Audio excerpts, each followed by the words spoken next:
이번 영상에서는 솔라나에 관련된 대표적인 오해들에 대해서 알아보고 사실 여부에 대해서 확인해 보도록 하겠습니다. 투자를 하다 보면 자산의 종류 상관없이 첨예하게 다른 시각들을 쉽게 찾아볼 수 있습니다. 부동산 투자 영역에서는 용도에 따라 상업부동산, 토지, 아파트, 빌라, 오피스텔 또는 개발을 기준으로는 재개발, 재건축, 그리고 지역에 따라서는 서울, 경기, 지방 이렇게 각기 다른 카테고리를 두고 어떤 상품이 더 투자하기 좋다고 갑론을박하는 모습을 쉽게 볼 수 있습니다. 주식 투자 영역에서도 해외 주식이냐, 국내 주식이냐, 테크 주식이냐, 반류 주식이냐, 배당을 받는 주식이냐, 아니면 성장주가 더 이득이냐 등 여기서도 특정 상품의 투자가 더 좋다는 일방적인 의견을 쉽게 찾아볼 수 있습니다. 하지만 크립토 투자를 하게 되면 주식과 부동산 투자 영역에 존재하는 일방적인 시각들과 전혀 비교도 안 될 정도 레벨의 부족의식에 가까운 비트코인 막시나 이더리움 막시들을 볼 수 있습니다. 제 개인적인 생각은 크립토의 시작인 비트코인이 국가가 제어할 수 없는 새로운 돈이라는 개념과 프라이버시의 보호와 같은 사이퍼펑크 운동의 초기 아젠다와 ICO 초반 스캠이 많았던 과거 역사가 이런 부족주의 형성에 기반이 된 것이 아닐까라는 생각이 듭니다. 비트코인 진영에서 이더리움에 관련된 퍼드를 많이 퍼뜨린 것과 같이 솔라나에 관련된 퍼드도 꽤 많이 존재합니다. 만약 그 잘못된 퍼드가 진실이 아니라면 투자자로서는 오히려 이런 오해들이 투자의 기회를 만들 수 있다고 생각이 듭니다. 저도 솔라나 투자 전에 솔라나에 관련된 소문들에 대해서 좀 더 정확하게 알기 위해서 노력을 했었고, 이때 솔라나에 집중적으로 투자한 펀드인 프릭셔니스 캐피탈의 리서치를 보고 좀 더 진실에 가까운 내용을 알게 되었던 것 같습니다. 그런 점에서 솔라나에 대해서 좀 더 알고 싶어 하거나 또는 비판적인 시각을 가진 지인이 있다면 그분에게 건네주시면 도움이 될 영상 같습니다.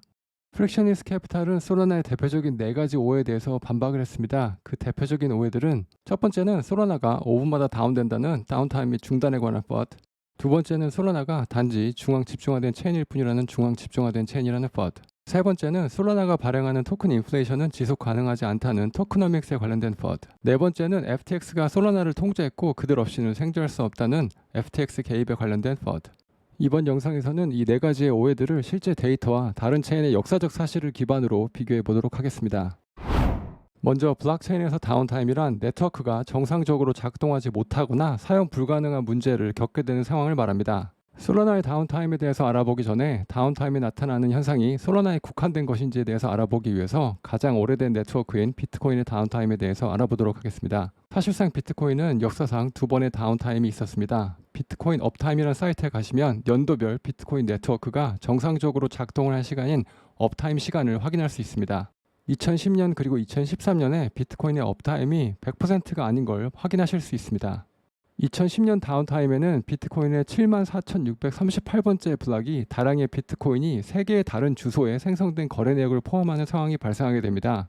이 당시에는 아직 사토시 나카모토가 활동을 하던 시기라 사토시가 직접 소프트포크를 통해서 이 문제를 해결합니다. 2014년 비트코인 다운타임에는 누군가가 새로운 비트코인을 만들어 잠시 동안 2개의 비트코인 네트워크가 생기는 상황이 발생합니다.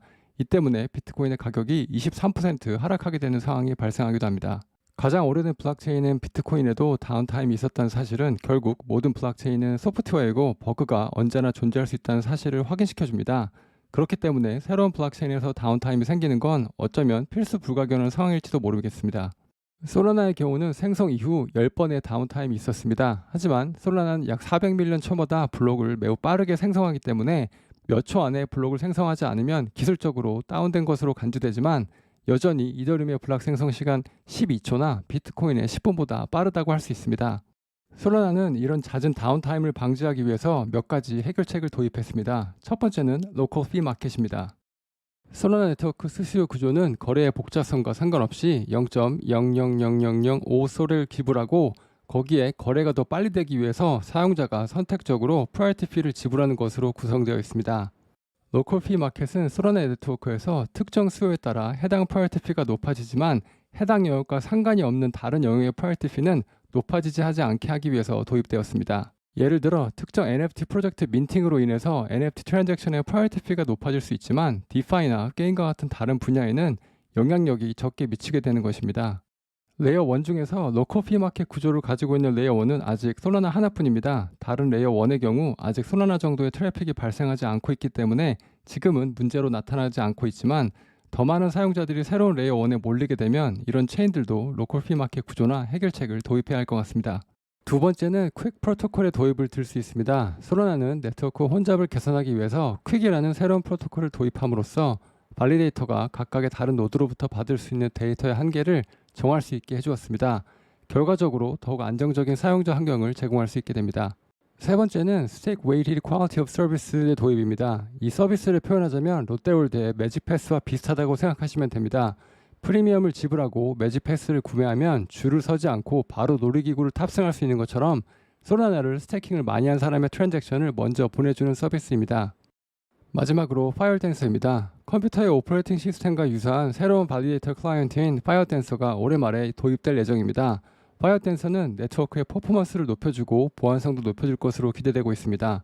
파이어댄서에 관련된 부분은 상단에 있는 영상에서 좀 더 자세히 알아보실 수 있습니다. 솔라나에 관련된 두 번째 퍼드는 솔라나가 본질의 VC 체인이고 탈중화가 불가능할 것이라는 비판을 자주 받습니다. 이러한 시각의 본질을 이해하기 위해서 먼저 다른 체인의 역사에 대해서 알아보도록 하겠습니다. 첫 번째 대화를 보시면 누군가를 자애로운 독재자로 표현하고 우리가 그의 프로젝트를 반대하거나 포크해서 새로운 체인을 만들 수 있다는 불평 불만을 볼 수 있습니다. 두 번째 대화에서는 새로운 체인 관리자와 더 많은 체인이 필요하다고 하며 누군가를 메인 체인의 자유로운 독재자로 놔두고 더욱 프라이버시에 집중된 체인을 직접 만들자는 대화를 볼 수 있습니다. 이렇게 고압적으로 그려지는 독재자는 누구였을까요? 이 대화는 실제 초기 비트코인 개발자들의 대화였고 대화 속에 독재자로 그려진 그 누군가는 다름이 아닌 비트코인의 창시자 사토시 나카모토였습니다.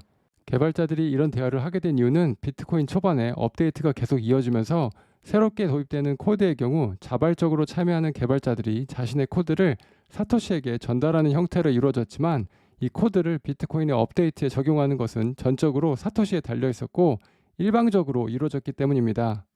지금은 비트코인 코드에 업데이트를 하기 위해서는 민주주의적 방식으로 오랜 기간이 걸리는 BIP, 비트코인 임프루먼트 프로포설 과정을 겪어야 하지만 과거에는 모든 것이 한 번에 사토시 나카모토에 의해서 업데이트가 되곤 했습니다. 이처럼 가장 탈중앙화된 형태로 존재한다는 비트코인도 초반에는 민주주의적 방식이 아닌 일종의 독재적인 형태로 개발되었다는 것을 확인할 수 있습니다. 솔라나의 경우도 현재 중앙 집중화된 체인이라는 비판을 많이 받습니다. 이에 대한 반박으로 프릭션리스 캐피탈은 솔라나의 탈중앙화 정도를 알아볼 수 있는 몇 가지 수치를 제시합니다.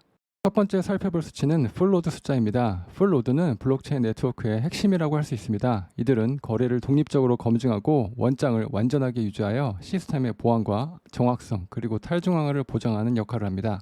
이 때문에 더 많은 플로드가 존재한다는 것은 해당 네트워크가 더 분산화되어 있다는 것을 의미합니다. 이들은 트랜잭션 기록의 독립적인 사본이기 때문에 네트워크에 문제가 발생되었을 때 복구하는 것을 보장할 수 있습니다.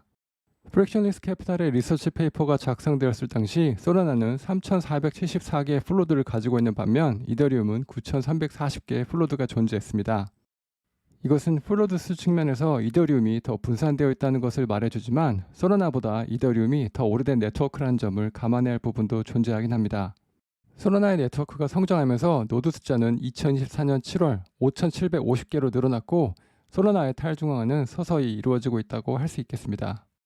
두 번째는 나카모토 지수입니다. 나카모토 지수는 사토시 나카모토의 이름을 딴 지표로 지분증명 블록체인의 분산화를 평가하는 데 사용됩니다. 이 지표는 트랜잭션 검열과 같은 악의적인 방식으로 네트워크를 방해하기 위해 협력해야 하는 최소한의 독립적인 개체, 검증자 또는 스테이커 수를 추정합니다. 즉, 나카모토 수치가 높으면 높을수록 더 탈중화되어 있다고 할 수 있습니다. 제가 영상을 제작하고 있는 2024년 7월 6일 이더리움의 나카모토 수치는 1, 솔라나의 나카모토 수치는 19입니다. 나카모토 수치로만 본다면 솔라나가 이더리움보다 19배 더 탈중앙화되어 있다고 할 수 있습니다. 세 번째는 검증자를 운영하는 데 필요한 비용에 관련된 부분입니다. 낮은 검증자 운영 비용은 더 많은 참여자를 유도하여 더욱 분산된 네트워크의 형태로 발전이 가능하게 해줍니다. 솔라나 검증자 서버를 사용하기 위해서는 월 350불부터 시작하는 구독 옵션으로 검증자들에게 더 저렴한 진입점을 제공한다고 할 수 있습니다. 반면에 이더리움은 초기 비용으로 32개의 이더리움 토큰이 필요하기 때문에 일부 시장 참여자에게는 접근이 어려울 수 있습니다. 이 때문에 검증자 운영 비용에서는 오히려 솔라나가 이더리움보다 더 낮은 진입점을 제공하고 있다고 할 수 있습니다. 번째는 토크노믹스에 관련된 부분입니다. 솔라나는 발행되는 토큰 인플레이션 측면에서 비판을 받기도 합니다. 솔라나의 기본적인 인플레이션 수치는 초기 인플레이션율은 8%로 잡혀 있고 연 디스 인플레이션율은 마이너스 15%, 장기 인플레이션은 1.5%를 목표로 하고 있습니다. 이렇게 증가하는 솔라나 토큰의 가치를 높이기 위해서는 솔라나 토큰의 수요를 확실히 성장시킬 동력이 필요합니다.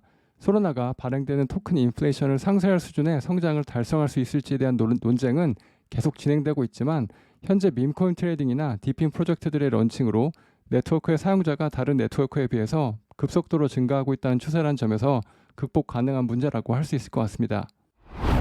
마지막은 FTX와 관련된 부분입니다. 지금은 많이 사라진 퍼드 중에 하나이지만 2023년 FTX 사건이 터졌을 때 솔라나는 FTX 체인이라고 불리우며 많은 이들에게 조롱을 받았습니다. FTX와 솔라나 관계는 다음과 같이 요약됩니다. FTX와 산하기관인 알라메다 리서치는 솔라나 초기 투자자였으며 전체 솔라나 코인의 약 10%를 보유하고 있었지만 현재는 FTX 파산 절차로 인해 모두 잠겨있는 상태입니다.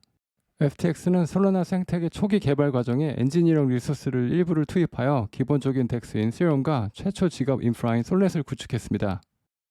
FTX는 솔라나 기반 뎁과 프로토콜 여러 곳에 벤처 투자를 진행했지만 경쟁자인 니어, 폴리곤, 앱토스, 스위에게도 투자를 했습니다. FTX는 초기 솔라나 생태계 발전에 엔지니어 인재, 유동성 공급 및 투자를 통해 큰 영향을 미친 것은 사실이지만 FTX가 파산 신청을 하자 업그레이드 권한이 여전히 FTX에게 있었던 세럼은 포크되었고 솔라나 커뮤니티 회원들이 프로젝트를 인수했습니다. 이처럼 과거에는 솔라나가 FTX에 투자를 받은 것은 사실이지만 많은 자본을 가지고 있던 FTX가 여러 크립토 프로젝트에 투자를 한 것이지 FTX와 솔라나와의 관계가 특별하다고 하기에는 어렵다고 할 수 있겠습니다. 이번 영상에서는 솔라나에 관한 대표적인 오해들에 대해서 알아보았습니다. 다음번에도 좋은 내용으로 찾아뵙도록 하겠습니다.